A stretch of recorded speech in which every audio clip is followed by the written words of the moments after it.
स्वागत है। मैं आज एक ऐसी कहानी आपके सामने लेकर आया हूँ जो ना सिर्फ बहुत ज़्यादा रोचक है, काफ़ी डरावनी भी है। तो ज़्यादा बकवास ना करते हुए एक बार फिर कहानी की शुरुआत करते हैं। ये एक कहानी जो है वो एक अप्सरा के बारे में है। मैं पहले बता देता हूँ कि ये कहानी मुझे मेरे दोस्त के पिताजी ने सुनाई थी, यही कोई 1-2 साल पहले। तो कहानी एकदम से मेरे दिमाग में हिट कर गई कि कौन सी कहानी सुनाऊँ आज, कौन सी कहानी। तो ये कहानी मुझे याद आ गई, तो आज फिर आप सभी के सामने ये कहानी लेकर आ गया मैं। मेरे दोस्त के जो पिताजी थे वो बताते थे कि उनके किसी एक दोस्त ने एक अप्सरा की साधना की थी। यही कोई हो गया 10-12 साल पहले एक अप्सरा की साधना की थी, और वो कोई मामूली अप्सरा नहीं थी। आप जानते हैं अप्सरा क्या होती है? जो देवलोक की जो नृत्यकाएं होती हैं, जो देवियों की सहचरी होती हैं, जो साथ में चलती हैं देवियों के, वो अप्सराएं होती हैं। तो उनकी साधना के लिए अलग नियम है, अलग विधि है। तो कहानी को इधर उधर ना घुमाते हुए सीधे कहानी पर आते हैं। तो उन्होंने मुझे बताया कि उनकी किसी दोस्त ने, मैं उनका नाम नहीं लेना चाहता क्योंकि वो ये चैनल के सब्सक्राइबर भी हैं, इसलिए नहीं बताना चाहता। बस ये है कि कहानी के माध्यम से मैं आप सभी को बता दूंगा कि ये कहानी कैसी है, और सुन के मज़ा भी आएगा आप लोगों को। तो शुरुआत करते हैं। तो उन्होंने अप्सरा की साधना की, और काफ़ी कठिन साधना होती है ये अप्सरा की। तो ये घरों में बैठ के नहीं की जाती, ये आसपास वीरानों में या फिर जंगल जैसे किसी एक क्षेत्र में बैठ के ये साधना की जाती है।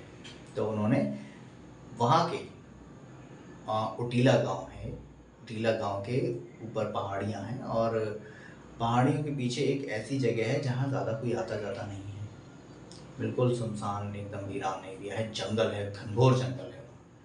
तो वहाँ बैठ के उन्होंने साधना की। 40-41 दिन उन्होंने लगभग ये साधना की थी।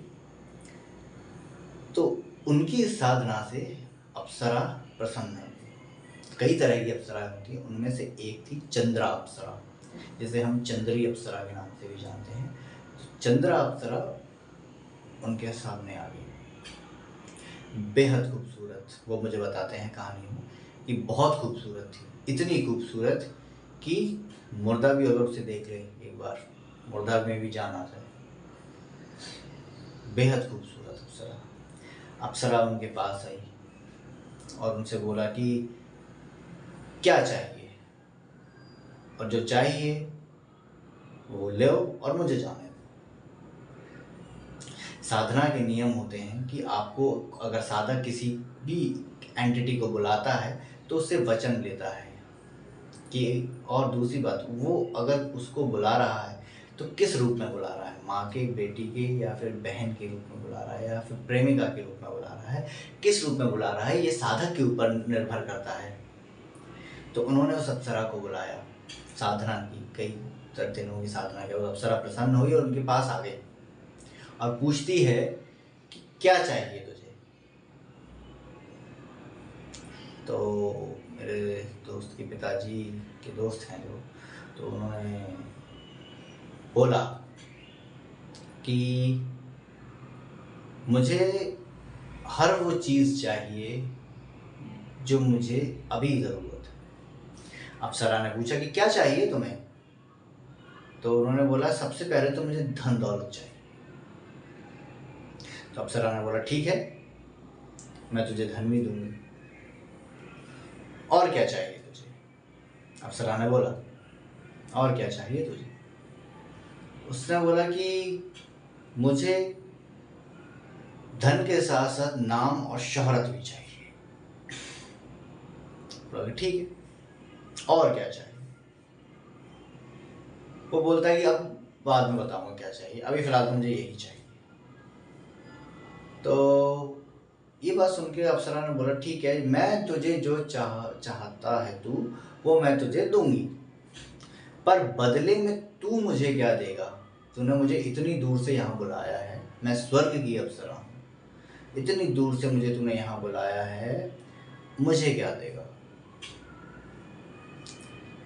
तो बोलते हैं, मेरे दोस्त के पिताजी के दोस्त बोलते हैं कि नरेश नाम था उनका, तो नरेश जी बोलते हैं कि ठीक है, तुझे जो चाहिए मैं तुझे दूंगा, पहले तू मुझे ये दे। तो अप्सरा ने ठीक है, मैं पहले तुझे ये दे देती हूँ, लेकिन याद रखना अगर जो मुझे चाहिए वो मुझे नहीं मिला तो तुझे जो चाहिए होगा वो सब छीन लूंगी। जो तुझे सबसे अजीज होगा, जो तुझे सबसे ज्यादा प्यारा होगा, वो मैं तुझसे छीन लूंगी। सोच ले, दे पाएगा? नरेश जी ने बोला हाँ ठीक है, मैं दे दूंगा, पर पहले मुझे ये सब दे। उन्होंने उस वक्त नहीं सोचा बिल्कुल कि मैं जो ये बोल रहा हूँ, मुझे जो ये चाहिए, और अप्सरा जो मुझे ये बोल रही है, क्या वो मैं उसे दे पाऊंगा या नहीं। अगर नहीं दे पाया तो वो क्या करेगी क्या नहीं, कुछ नहीं सोचा, और सीधा उन्होंने बोला कि ठीक है मैं देता हूँ। कुछ ही दिनों के बाद, कुछ ही हफ्ते के अंदर अप्सरा ने बोला कि वहाँ जाके एक गड़ा हुआ धन है, जा निकाल ला, और वो तेरा हुआ। वो गया, उसे पैसा मिला, उसका हुआ। फिर तो ऐश ही ऐश, ये मकान बन रहा है, वो प्रॉपर्टी खरीदी जा रही है, ना जाने सातों सुख उसके पास आ गए। समाज में धीरे धीरे महीने भर के अंदर उसके नाम प्रतिष्ठा बढ़ा। ऐसा नहीं कि अप्सरा में चुटकी बजे हो और ये सब कुछ माला माल हो गया, नहीं, ऐसा नहीं होता। धीरे धीरे चीज़ें बनाते हैं। पैसा, ये समझ लो महीने 2 महीने के अंदर वो करोड़पति बन गया, और समाज में उसकी इज्जत भी बनने लगी। उसने देखा, उसने अप्सरा को अपने पास बुलाया, बोला अप्सरा तुमने मुझे दे दिया ये, उसके लिए बहुत बहुत शुक्रिया, बताओ तुम्हें क्या चाहिए। मतलब वो होता है ना अहंकार, कि तूने मुझे दिया तो मैं तुझे दूंगा, बता क्या चाहिए। तो अप्सरा ने बोला कि दे पाएगा? हाँ ले ले, क्या चाहिए तुझे बोल, किसकी बलि चाहिए तुझे, मैं उसकी बलि ला के दूंगा। तो अप्सरा ने बोला मुझे बलि नहीं चाहिए, मुझे तू चाहिए।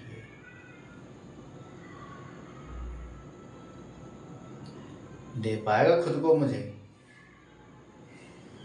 बोला ठीक है।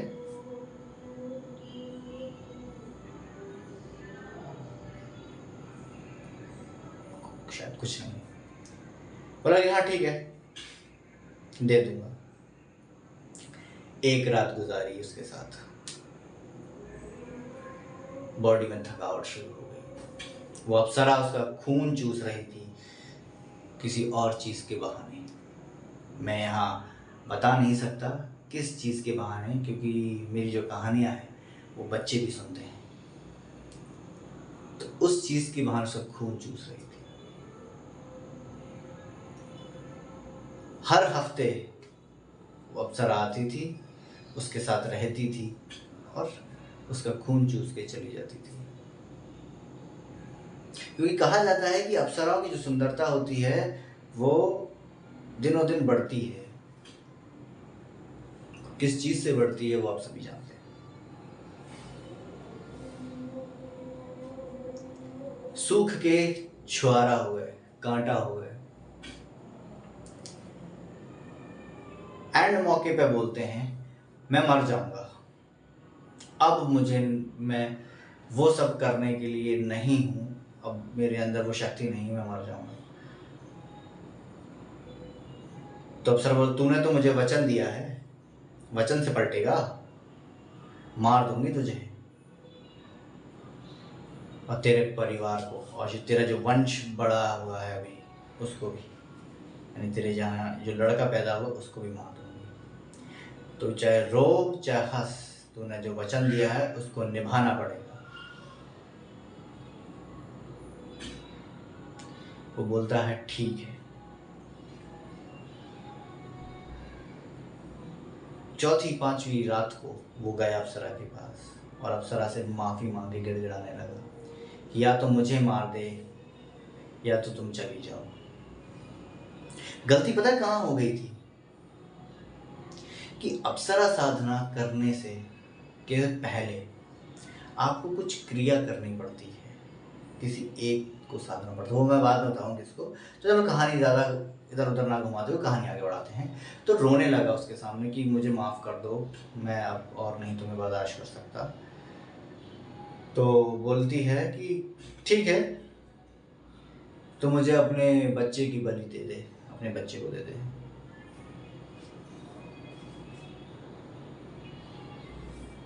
तो वो बोलता है कि ये मैं नहीं कर सकता, तुम मेरी जान ले लो, मेरे बच्चे की जान मत लो। कौन पिता अपने बच्चे को देता है? बोला नहीं, या तो तू या तो तेरा बच्चा। उसने बोला कि मेरा बच्चा नहीं, सिर्फ मैं, मेरे को ले लो। तो ठीक है कि जिस स्थान पे तूने मेरी साधना की थी वहां पर आ जाना। वो वहां पे पहुंचा, बैठा, साधना की, और वो क्रिया की जो उस अप्सरा उसके साथ अक्सर करती है, और आखिरी क्रिया में उस अप्सरा ने उसको मार दिया और अपने साथ ले और चली गई। गलती कहाँ हुई थी पता है? गलती हुई होती है कि अप्सरा की साधना करने से पहले आपको भैरव की साधना करनी होती है। उस भैरव का नाम याद नहीं आ रहा मुझे। उस भैरव की साधना करनी पड़ती है, और भैरव की साधना करने के बाद ही आप किसी अप्सरा की साधना कर सकते हैं। क्योंकि भैरव को अगर आपने साध लिया तो अप्सरा की 108 माला करने पर भी वो आ जाएगी।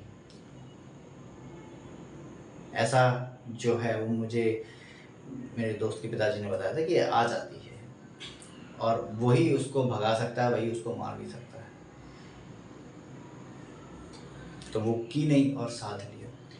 तो जैसे ही वो मरा, नरेश जी, जैसी अप्सरा के हाथों मारे गए, क्योंकि अप्सरा स्वर्ग की देवी है, वो धरती पर आती है और तुम लोग उसको बुलाते हो तो उसको वो चीज़ नहीं दे पाते जो उसको स्वर्ग में मिलती है। तो वो किसी ना किसी रूप से तुम्हें मार के वहाँ स्वर्ग अपने लोग को वापस जाने के लिए इच्छुक हो जाती है कि कैसे भी इसको दे दूँ जो ये चाहता है और वो जाऊँ मैं यहाँ से। तो उसने वही किया और वो दोबारा चली गई, अपने यहाँ से आई थी। उसके जाते ही सारा धन मिट्टी में मिल गया। मिट्टी में मिलने के बाद धीरे धीरे लॉसेस हुए, सारा पैसा चला गया, ज़मीनें बिक गई, यानी कि बीमारियों में भी पैसा चला गया, काफ़ी ज़्यादा लॉसेस हो गया। और आज वो तो नहीं है, उनका बेटा है, वो अभी जॉब कर रहा है बेचारा कहीं, वो जॉब कर रहा है, अपने परिवार को संभाल रहा है। तो ये कुछ खतरनाक साधनाएं होती हैं जो आमतौर पर किसी को भी नहीं करनी चाहिए। किसी योग्य गुरु के निर्देशन में ही वो चीज़ करनी चाहिए।